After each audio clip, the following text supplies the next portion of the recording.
Kiambaa Church incident among atrocities that were witnessed during the post-election chaos, Kinoti vowed that security apparatus is adopting a proactive approach to handle such cases to deter any recurrence. Kwa hivyo kwa wale wako na uoga, hata mkirudi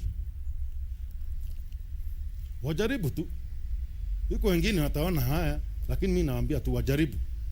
Wacha huyo anaona sisi wenyewe kusema jameni wacha tuishi kwa amani, huyo mtu achie. Lakini kwetu wacha tukae na undugu tukipendana. The DCI also urged all victims and witnesses of the chaos to come forward and provide any information they hold. Ben Chumba, reporting for Channel 1 News. To the latest COVID-19 statistics now, the country is not close to flattening the COVID-19 curve, as 413 people have in the last 24 hours tested positive, increasing positive cases to 77,785. The Ministry of Health says over the same period, another 12 more people have succumbed to the virus, pushing the death toll to 1,392.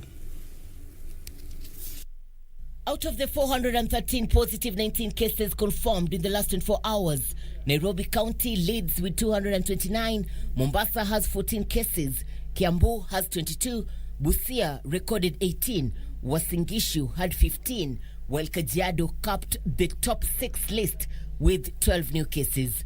According to Health Cabinet Secretary Mutahi Kagwe, 396 patients have in the last 24 hours recovered from the disease, 326 from home-based care program, while 70 have been discharged from various hospitals.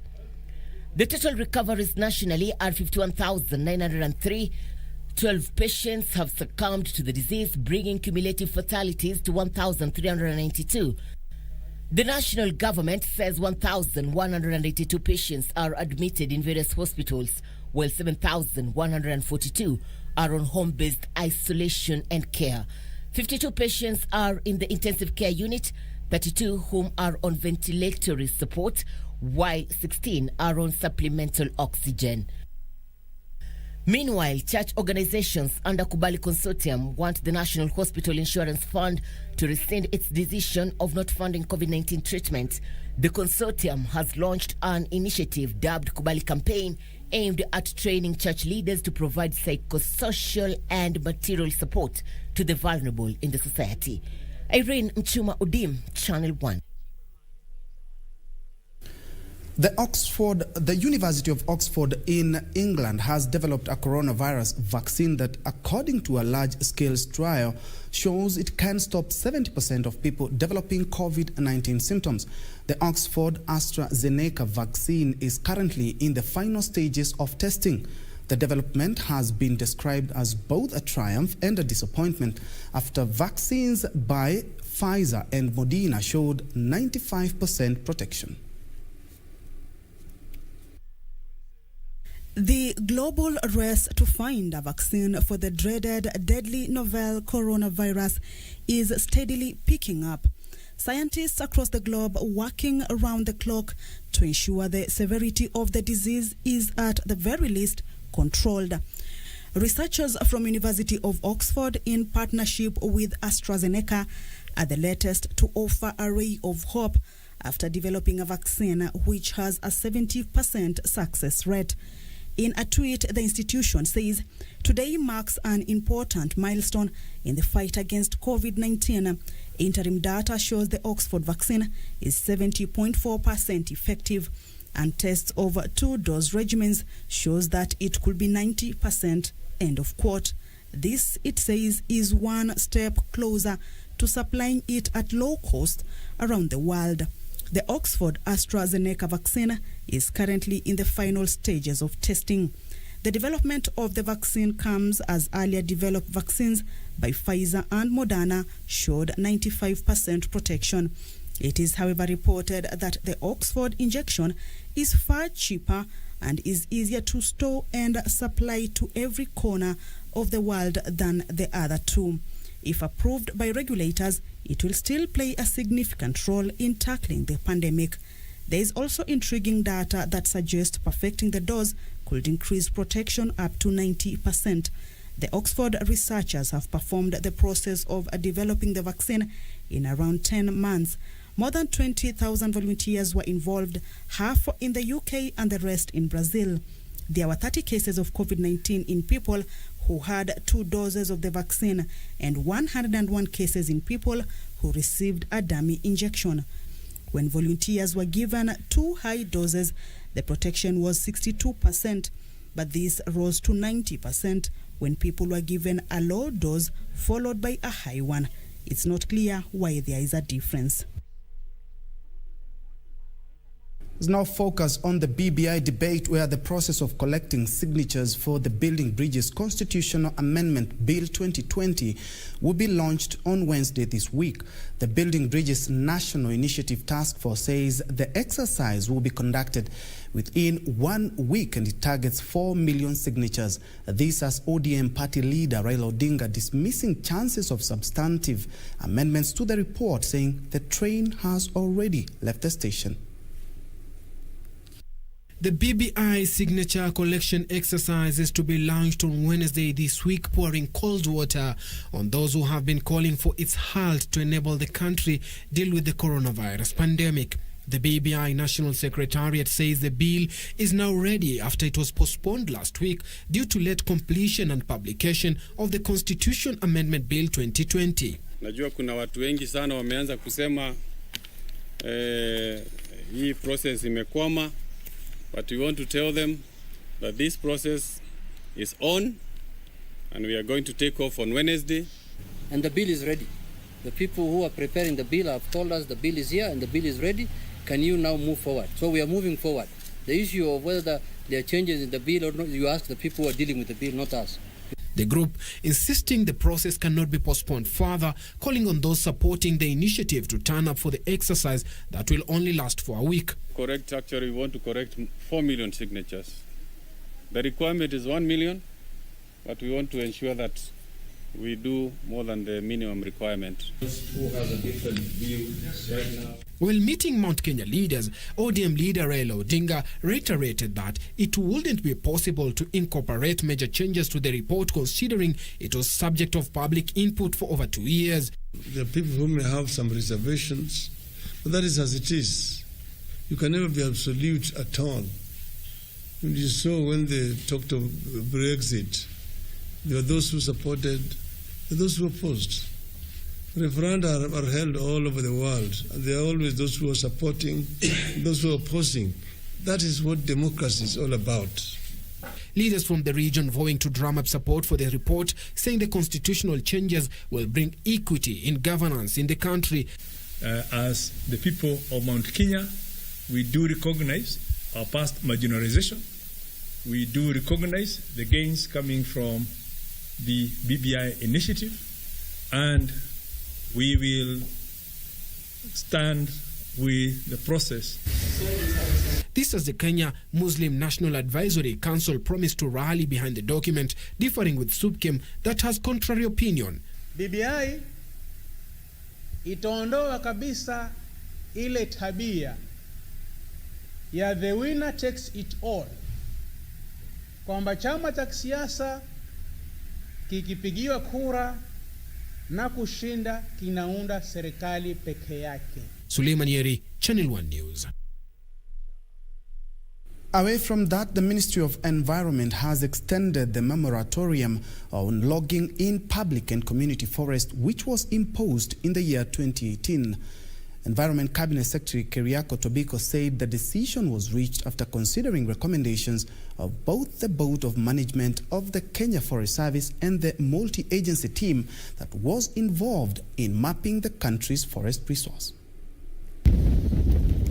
The moratorium shall, however, be modified to allow for harvesting and disposal by Kenya Forest Service of a mature forest plantation for an area not exceeding 500 acres. Tobiko said that harvesting and disposal of the forest plantation material shall be overseen by a multi-agency team and done in a manner that is transparent and ensures value for money. The CS added that the details of particulars of the forest areas to be harvested and the terms and conditions applicable shall be published in due course. Meanwhile, in efforts to combat global warming, an environmental activist, Francis Kavisu, has volunteered to restore and protect the green environment by planting 1 million trees in Kambani through a community-based organization he started last year. We have given out 5,000 tree seedlings. So we are happy that 5,000 tree seedlings will be planted within this particular region. And our focus is to plant 1 million trees. This is a 1 million tree program.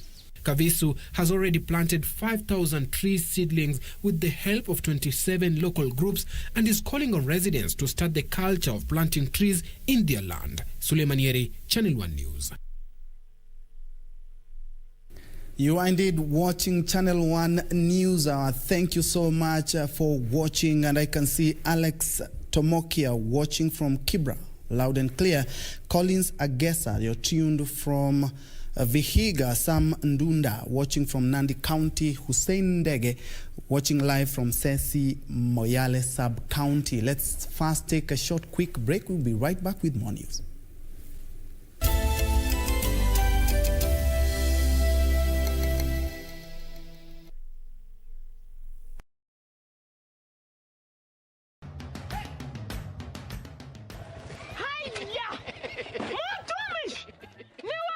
Ni mimi. Ulitoa pikipiki? Mulitani sitaomoka. Ni yako. Hii nduti ni yangu. Niliwahi pale Quickbit. Quickbit? Quickbit imekuja kusaidia wananchi kama sisi. Nilinunua 399 shillings. Juu nilikuwa the lowest unique bidder. 399 shillings. Quickbit shilingi moja unaweza nunua bidhaa. Shilingi 2 unaweza nunua micro. Shilingi 5 unaweza nunua hata gari. So tupeleke huko hata mtu aende huko. Jiunga na Quickbit ni rahisi. Enda kwenye M-Pesa, bonyeza paybill kisha weka business number 4032353. Kwenye account weka kodi ya bidhaa unayotaka na bidi yako ya chini zaidi. Kwa mfano TV 16. Kisha weka shilingi 20 tu kama idadi yako.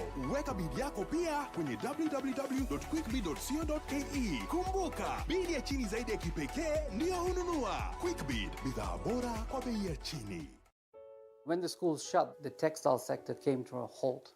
We have a workforce of over 300 people that we need to support, and the orders were just cancelled overnight.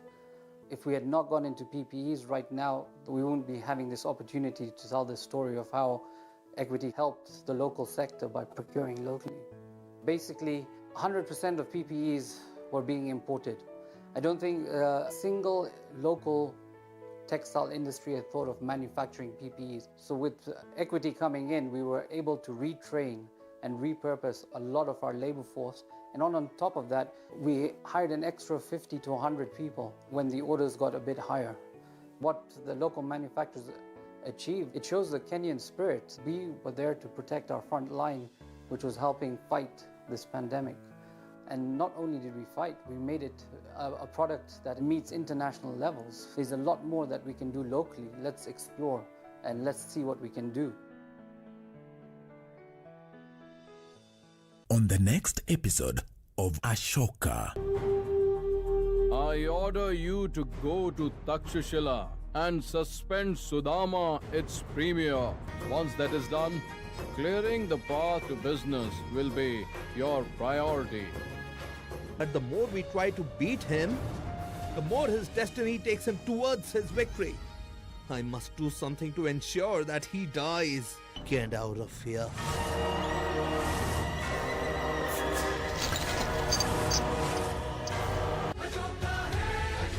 On the next episode of Kona. Tread very carefully with me. I feel guilty. I couldn't protect him. From whom? Jemo.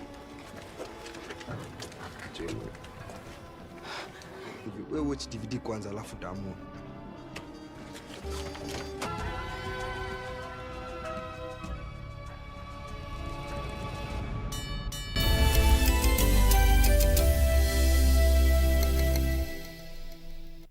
Welcome back and thank you for keeping it Channel 1. Moving on, residents of a little-known village in Kangema, Murang'a County are crying foul for lack of functioning maternity facilities in their neighborhood. What is more agonizing, however, is the existence of a maternity wing at a local hospital that has remained unutilized for the last 47 years. Expectant women are said to have endured untold suffering seeking maternity services amid poor infrastructure, even as, ironically, the non-functioning maternity block receives constant facelifts by governments of the day. Tucked in the heart of a beautiful landscape of tea plantations within Kangema constituency, Ichichi location made up of 10 villages harbors a well-kept secret. An unutilized maternity wing at the Ichichi dispensary, a facility which since its inception in 1973 has offered no service to any local. Ni dispensary ya Ichichi ambayo ilifunguliwa 1969 na late Dr. Julius Kikonyo Kiano. 1973, tuseme kitu kama 47 years ago, tulipewa hiyo dispensary, maternity wing. Na kutoka siku hiyo up to today, hakuna hata mtoto mmoja amezaliwa pande hiyo. Built 47 years ago, one would expect the building to be in a deplorable condition. But as fate would have it, this block has been subjected to constant renovations by authorities. Ninakuta kuna renovation inapakwa rangi.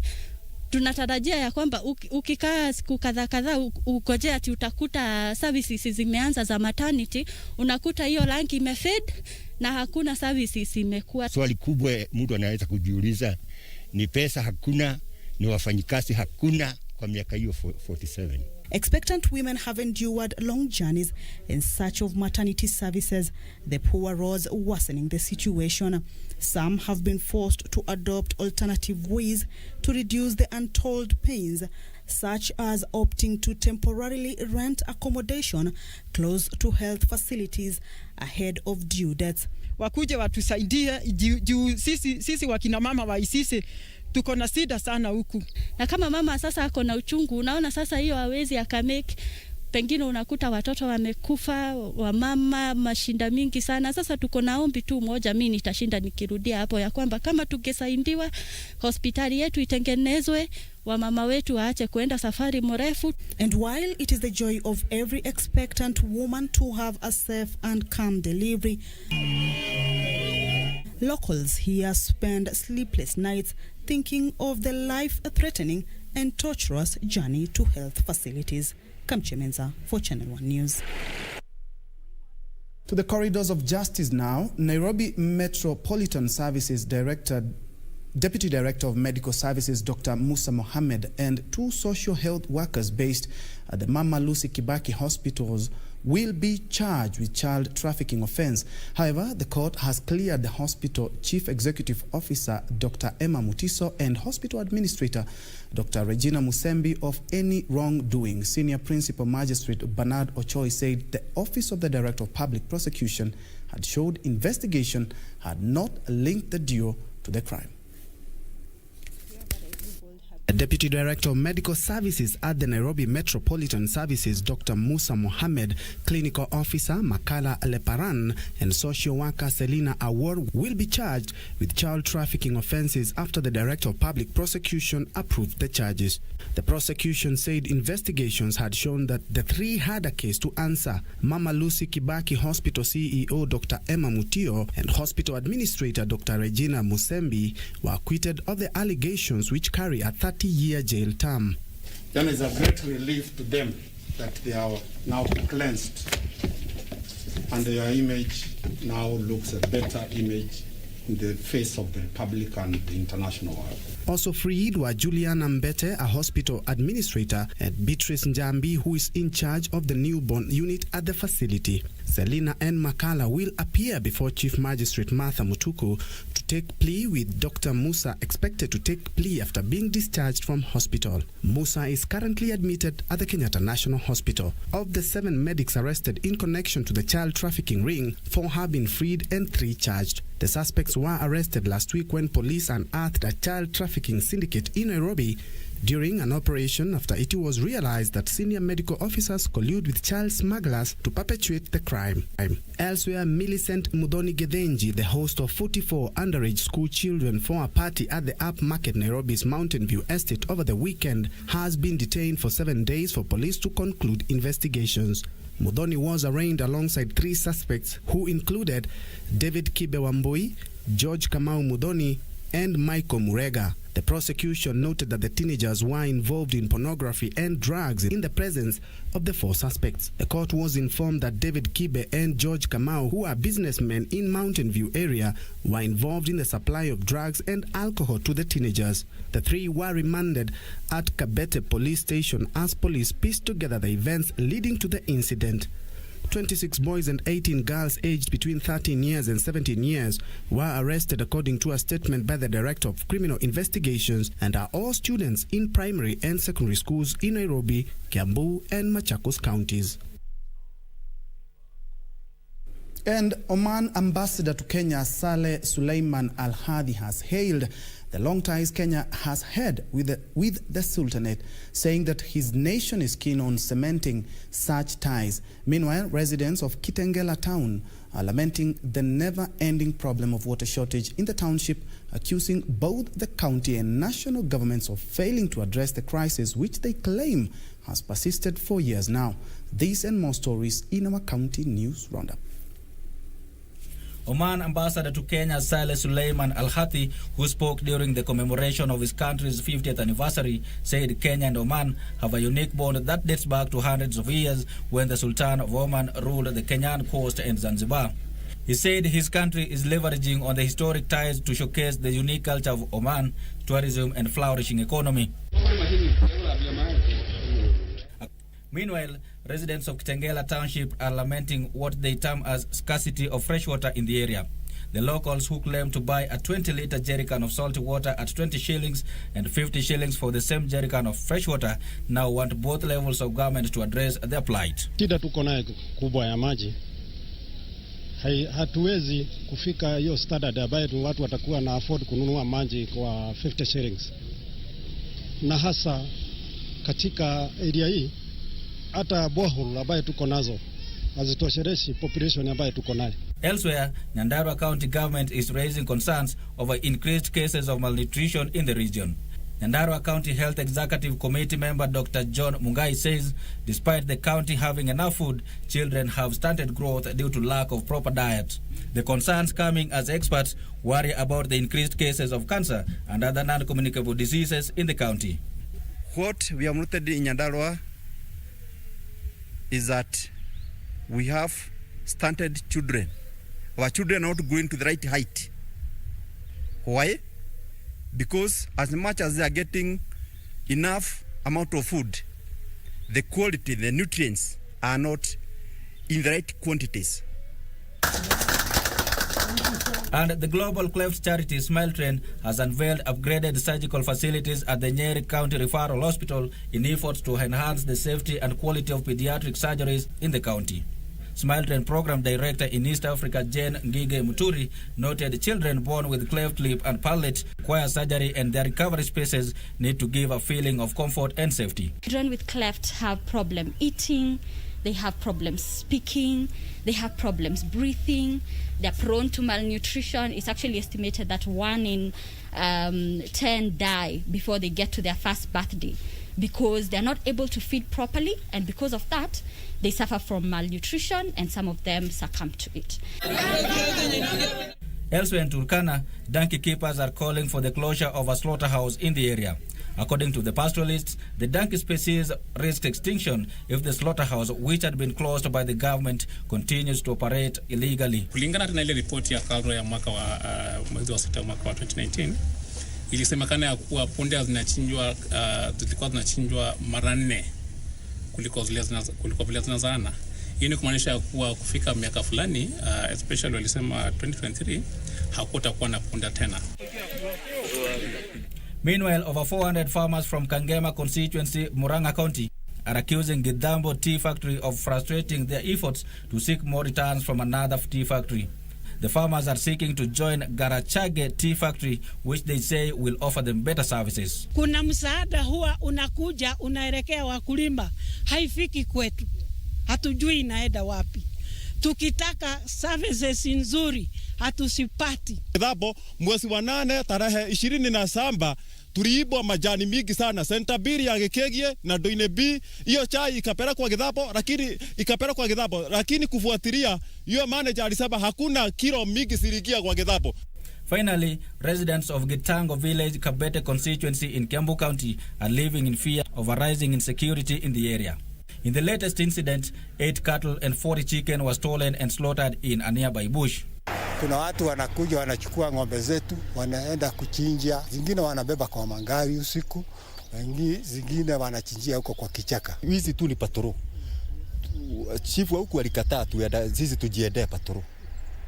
Sasa vile kama wakati zamani tulikuwa tunaenda patoro kwa group. Wycliffe Okech, Channel 1 News.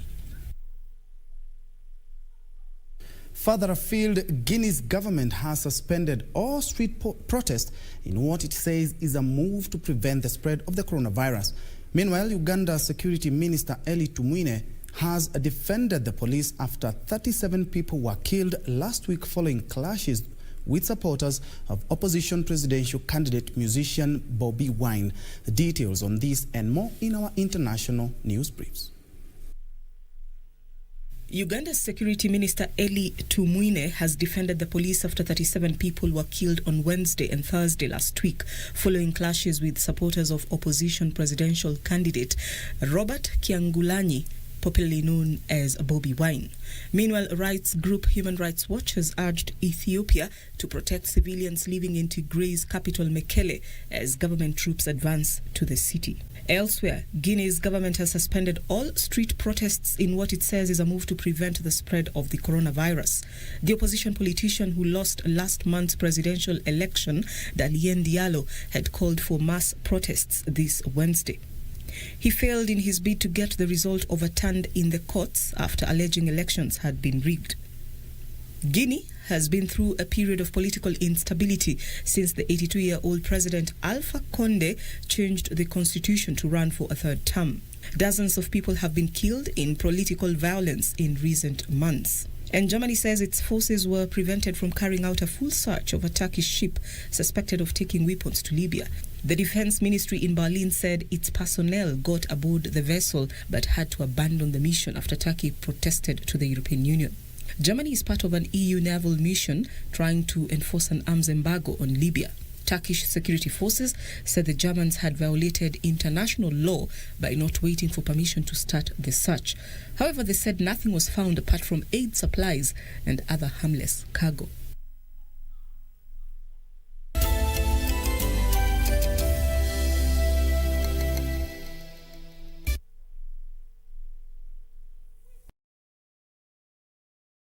Next on. Heard about the Equity Wings to Fly program. I applied and I was able to get in. They paid for everything, literally everything that I needed. What are you doing? What does it look like I am doing? Atito, I have never been this patient. This is what is called business. Those are expensive gadgets. Did we offend you? Why would you think that, huh? I'd like to start an initiative like the one Equity started here to sponsor students. Next on. You were the one who's guilty of all of this. You got me into this mess. That guy's been acting strange lately. Keep an eye on him and find out what he's up to. That Ramon guy is not even in the slightest bit interested in you. In love with Ramon.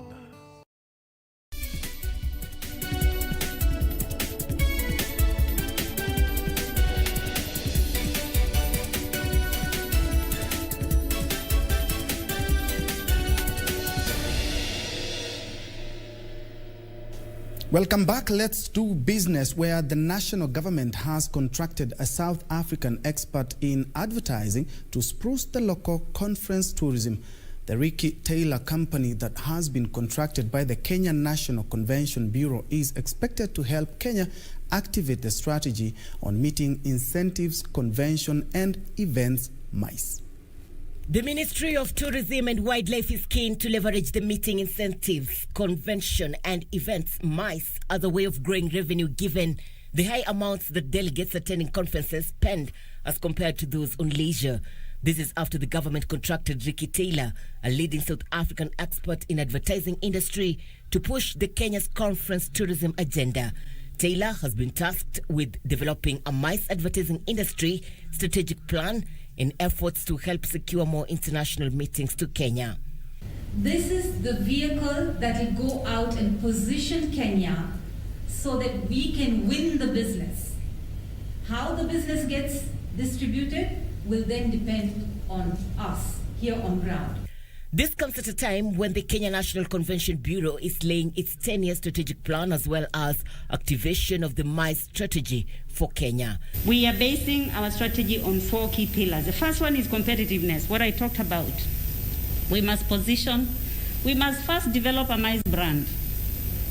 It doesn't exist.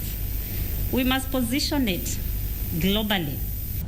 We want to make sure that there will be facilities in Isiolo that can win a conference, that there will be facilities in Eldoret and Kisumu, and indeed Lamu, if there is one facility that can win. So when the Bureau is out there bidding for Kenya, the buyer will come in, will select what suits them based on what is the outcome that they're looking for. Kenya's MICE sector represents only 0.2% of the global MICE market, but takes a significant fourth position in Africa after South Africa, Morocco and Egypt, based on the number of international meetings held. Currently, 13,000 meetings are held in Kenya annually. The Kenya Ports Authority is working with other government agencies to step up COVID-19 testing of truck drivers in efforts to reduce congestion at the Port of Mombasa as well as along the busy Northern Corridor. Kenya Ports Authority Chairman General Retired Joseph Kibwana says despite reduced imports and exports, efforts to increase cargo handling capacity at the Port of Mombasa are underway, with the second container terminal now 60% complete. Here is our coast reporter Michael Mwadiga with the details. 2020 has been a tough year for businesses and countries. The uncertainty surrounding COVID-19 has seen most companies and institutions reducing operations. This, coupled with restrictions that were imposed by countries in the efforts to contain the spread of the virus, saw imports and exports drastically reduce. Kenya Ports Authority Chairman General Richard Joseph Kibwana says despite the reduced cargo handling at the Port of Mombasa, efforts to improve capacity at the facility are still on. He says the second container terminal at the Port of Mombasa that handle an extra 450,000 containers annually, pushing up the port's total handling capacity to 2.1 million TEUs, is now 60% complete. We are getting Kisumu Port working.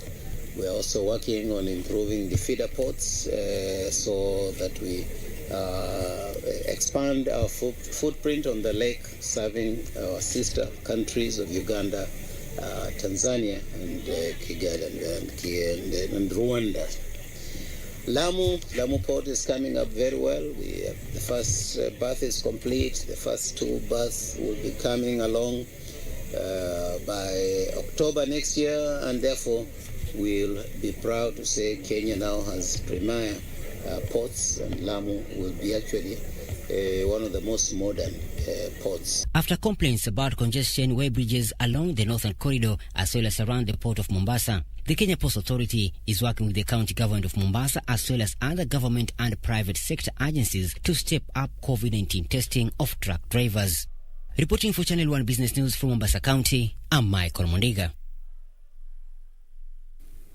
Elsewhere, the Kenya National Alliance of Sugarcane Farmers Organizations is calling on senators to push for implementation of the new sugar regulations 2020 that is scheduled to be debated on Tuesday. Implementation of the new sugar regulations was stopped after some governors and senators opposed it on concerns that it was developed without involvement of some stakeholders, such as counties. A month ago, the Council of Governors expressed concerns that Agriculture Cabinet Secretary Peter Munya gazetted agriculture regulations that had been drafted without involvement of key stakeholders, such as counties. The governors wondered why Munya would pull such a stunt, and agriculture is a devolved function. They therefore called on the Senate to reject tea and sugar regulations. However, sugarcane farmers under the Kenya National Alliance of Sugarcane Farmers Organizations are calling on senators to push for implementation of the Sugar Regulations 2020. As farmers, we do not want any interference. It looks like the Senate is either fighting the Parliament, National Assembly over agricultural matters, or Parliament is fighting the Senate over agricultural matters. We as farmers and millers seem to be victims of this. This comes barely a month after more than 6,000 sugarcane farmers signed a petition to the Senate in support of the new sugar regulations. The sugarcane farmers say the Council of Governors and the Senate are yet to meet frontline stakeholders in the sugar industry. The Kenya National Alliance of Sugarcane Farmers Organizations represents farmers who claim to supply 92% of cane to sugar factories in Kenya. And we are calling on members of parliament from the sugar producing areas to come out full force tomorrow to defeat this intended motion. Irene Mchuma Odim, Channel 1 Business. Elsewhere, there has been subdued performance in the real estate sector this year as the Kenyan economy grappled with effects of the COVID-19 pandemic. The latest Site on Real Estate report indicates that the average rental yields for retail spaces declined to 6.7% due to lower occupancy rates, which saw some developers reducing rental charges. Confirmation of the first COVID-19 case in March followed by a government recommendation for employees to work from home, as well as closure of all learning institutions and some employers temporarily shutting operations, so some people moved from urban centers to rural areas. This resulted in lower occupancy rates of rental buildings, forcing developers to reduce rent. This, coupled with reduced investments in the real estate sector on concerns about uncertainty of the COVID-19 pandemic, has subdued growth of the industry. This is backed by the latest Site on Real Estate report, which indicates the real estate sector faced a tough operating environment as the economy grappled with effects of the coronavirus pandemic. In the retail sector, the average rental yields declined by 30 basis points to 6.7% year-on-year, which the report attributed to reduction in rental rates in a bid to attract tenants amid a tough economic environment. The report indicates that rental rates declined by 2.1% to 115 shillings and 10 cents per square feet. In addition, occupancy rates reduced 70 basis points year-on-year to 76.6% due to reduced demand for physical retail space. This was as a result of the government's work-from-home recommendation and growing focus on e-commerce, as well as scaling down of retailers in the wake of reduced revenue inflows. Rental yields within the Nairobi metropolitan area declined by 50 basis points to 7.5%, attributed due to decline in demand for space and the current oversupply of retail space by 3.1 million square feet. Furthermore, there was constrained consumer spending given the tough economic environment and exit by some retailers to cushion themselves against the negative effects of the coronavirus pandemic. And some of United Kingdom's biggest food companies are opposed to a plan that could see all online junk food advertising banned to tackle childhood obesity. In a letter to the UK, Prime Minister bosses of firms including Britvic, Kellogg's and Mars say they support government efforts to tackle obesity, but said the plans were disproportionate and lacked evidence. Details of this and other stories in our international business news roundup. The UK government has said it is determined to help children and families make healthier choices. It originally planned to ban online adverts and TV commercials for unhealthy foods that appeared before 9 p.m, but strengthened these in November. The UK Prime Minister is said to have changed course after being hospitalized with COVID-19, something he links to being overweight. The proposal, which is still under consultation, could usher in some of the toughest digital marketing restrictions in the world by the end of 2022. Under the proposed plan, firms would not be able to promote foods high in fat, salt or sugar in Facebook ads, paid search results on Google, text promotions and posts on platforms such as Twitter and Instagram. Elsewhere, Chinese President Xi Jinping has called for a global mechanism that would use quick response codes to open up international travel. The codes would be used to help establish a traveler's health status, but human rights advocates warn that the codes could be used for broader political monitoring and exclusion. Xi made the comments at the G20 summit, an online meeting of heads of state from the world's 20 largest economies, hosted by Saudi Arabia. He said the codes could be used to recognize health certificates based on nucleic acid test results. QR codes are barcodes that can be read by mobile phones. Finally, COVID-19 concerns have cancelled the big gatherings for one of the biggest holidays in the US and a generator of billions of dollars in travels and food sales. That is Thanksgiving. As officials warn against travel and in some places, bar gatherings of more than 10 people due to the pandemic, the limits have raised questions about the impact on Thanksgiving.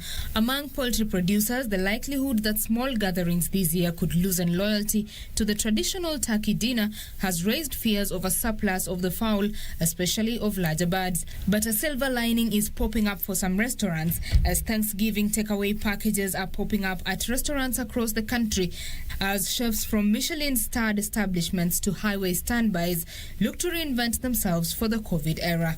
Betty Kiptum, Channel 1 Business.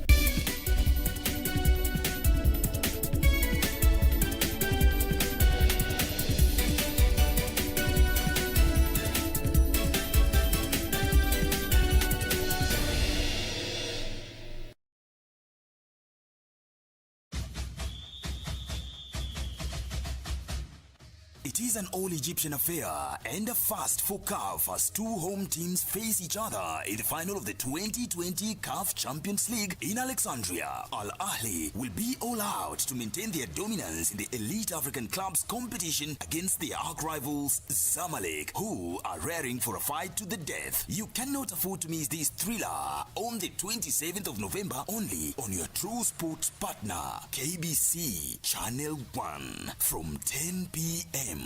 We have a lot in store for you. Be on the lookout.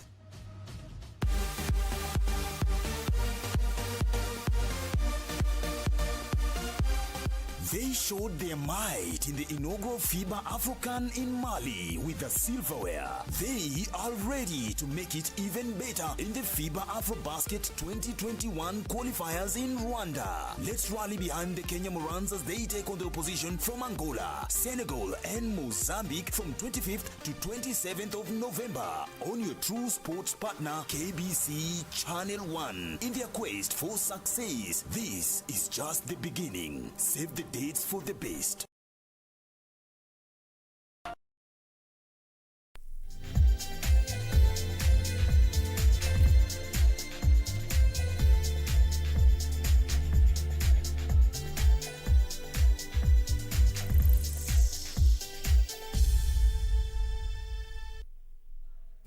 Time to play, and we begin with the Sekafa Under-20, where our national football Under-20 team Rising Stars started their 2020 Sekafa tournament campaign on a high note after hammering Ethiopia by 3-0 in a match that was played earlier today in Arusha, Tanzania.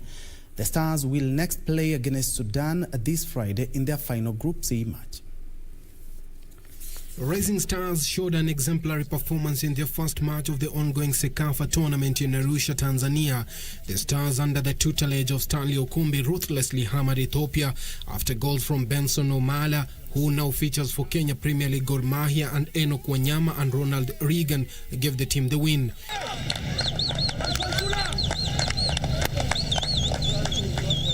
Mapema hivi dakika 37. Na namuona sasa anajiweka sasa, ingiza ndani tena kule.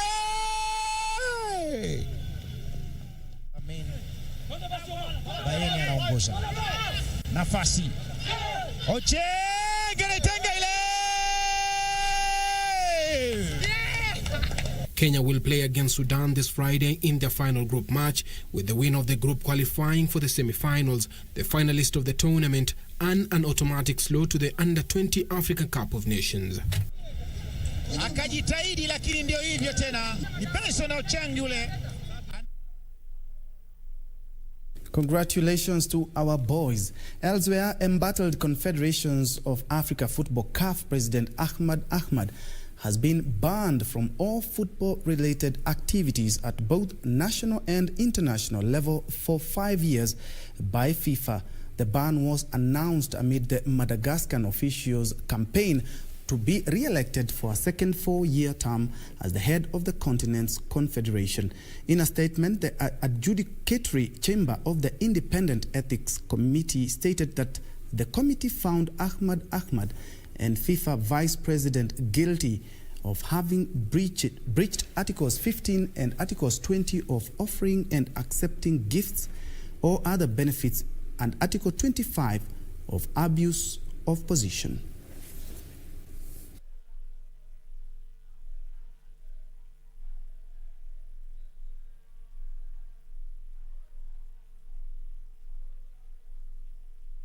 Further afield, Barcelona defender Gerard Piqué will be out for a reported 3 to 5 months with knee ligament injuries.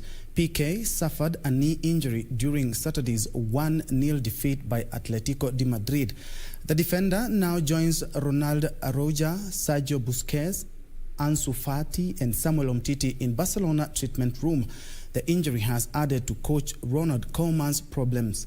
The Dutchman now has just Clement Lenglet fit as the natural centre-back. Saturday's defeat puts Barcelona in 12th position, 12 points behind league leaders Real Sociedad. Barcelona will also be without a defender